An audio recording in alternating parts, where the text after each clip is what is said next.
Now guys, this is gonna be my medical update, and story goes back to this date. Actually, one day after, when in Calmette Hospital, doctor saw this, penicillin resistant. You see, my E. coli is resistant on all antibiotics, apart from beta-lactamines. Resistant.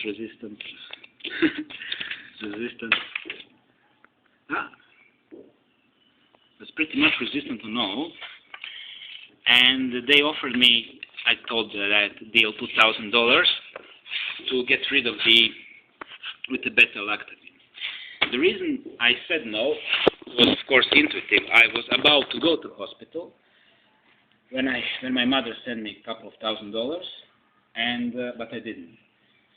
Simply intuitively, actually this was the strongest intuition in my life, as if my soul pulled me out and said, they're gonna kill you there. And I knew it's connected with the Morhrllons. So I've done what I could, and I prepared myself oil, lots of it, as you can see. All I got this from less than half kilo, because it's a very potent bunch, and not much in my fridge. And of course, no electricity in the fridge. Well, yeah, that will affect quality, that's for sure. So, other thing is, the reason why antibiotics are not working on the Morhrllons victims is explained in this. Characterization and evolution of dermal filaments from patients with Morhrllons disease. So, in my best ability, I gonna read this part and try to interpret it for you. More important, B. burgdorferi has been shown to attach to and invade human fibroblasts, and viable B. burgdorferi spirocytes have been isolated from lymphocytes and or fibroblast monolayers after antibiotic therapy. This suggests that the spirocytes associated with Morhrllons disease may act similarly, causing unusual collagen and keratin filament production. It also suggests that persistent infection despite antibiotic treatment could be problematic in this subgroup of patients with Lyme-like illness. Morhrllons disease is not that. So that somehow bacteria gets attached to the Morhrllons, and Morhrllons are protecting bacteria, and this is how they survive treatment. In short, I feel much better. Another little reminder that Dr. Surasat told me in Calmette that I have, Dr. Streng Sorotea told me that I have about 2 weeks of life. And I'm still alive. I feel much better, but I still have pain. I still have this in a couple of virtually dots. I have still pain in my bladder, but I have much more energy. I gained some weight. Maybe you can notice it, and I feel better. But still, as long as Morhrllons are not solved, my life is in jeopardy, and I will live as long as I have oil. When that oil is gone, after 10-ish days, it starts with more and more pain. Every day, I feel a little bit more pain, and after 10 days, because I had a couple of gaps, I had to, it's getting worse. I feel so much tired and more pain and more pain and more pain. And well, luckily, so far, I always managed to make oil. Because I had ups and downs in oil production. First oil production was, first bunch was completely destroyed by we call it acetane chemical for mixing the paint. Such a waste of $300. Only because Rick Simpson said anything for that method. And my intuition was telling me, buy alcohol, but I was too shy to go to pharmacy and buy 10 liters of alcohol. So I went to that shop and destroyed $300 for. Don't do my mistakes. Use alcohol. And that's a medical update. I'm alive. Marijuana oil is working. It's very good. It's working. The intestine infection is like, I think it's gone. I just feel a little bit. And appetite is back. And I sleep like a baby. And this is more like medical update, but another thing is, and I have to remind you that in meditation, soul and Mother Earth drag me from Phnom Penh here, and I live good 12 hours away from Phnom Penh, 12 hours away. I live like really, really in the middle of nowhere, because this is last stop of civilization.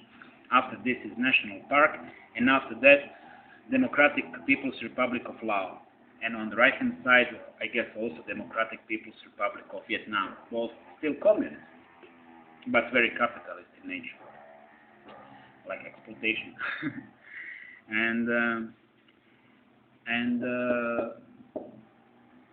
Yeah, what was the thing? No microwaves. Believe it or not, simply I haven't been microwaved here, and this is great news. So much easier to exist, and I didn't expect that part, because microwave has been part of my life since I left monastery, pretty much, since Bangkok, and then later on Phnom Penh, more than a year and a half, constantly. And that part in Phnom Penh, that was brutal, absolutely brutal. When you hear buzz in your head, and when your head is kind of going to explode, and it's already hot, and it's already burning you. Guys, I experienced that. It's just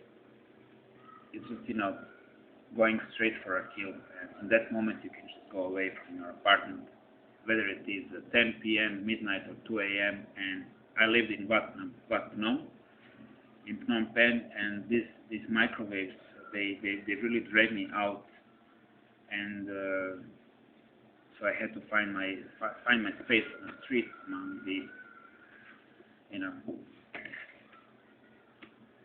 it's not that big thing, but there been some conflict with the street people who are working on the street that night, like bag snatchers and kind. So all that, thanks to microwaves, and here is so much better. So. Wow. Thank you, Soul. Thank you, Mother Earth. Thank you, Mother, for money, for oil, and I have to finish this update with mentioning again 4 friends from a story. Saleh, who told me get a job, shut up and get a job. Manuela, who told me. Suck it up и плюни лову за доктора. Suck it up and spit the money for a doctor, when I was actually in a Phnom Penh, penniless, and not even with the 500 real in my pocket for rice. And then my friend Nella, who sent me $100, which been first $100 who came, and I bought myself these jeans, and I managed to do first test. And of course, my mother, who a couple of days after that sent me a couple of $1,000, and after that more and more. And, mother is everything, but I'm happy to have one friend. At this point, when you start speaking about Illuminati and how you can sense them and metaphysical evil, and your career is gone, so gone forever. Friends are gone too. Fake friends, real friends, friends are friends. It's always nice to have nice people around you to light up a joint and talk and comment what's going on in the world. But when these guys are gone because you're too much for them, then you're really, really lonely. So yeah, that was kind of a second thing which got me like this. Not only no knowledge that they don't give a shit. It's like the way they don't give a shit. Before even answering me, Saleh sent me a link from a song when I was virtually fucking dying. And if you see, I need to upload that picture because that picture tells you all. I have like less than 60 kilos. My testes are burning me. My bladder is burning me. And I'm drinking that cocoa milk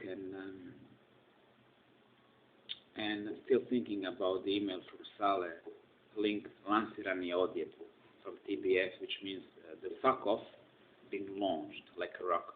It's a song. Wow. I don't know. Emotional people remember these things. Emotional people think about these things. So that's much about friendship.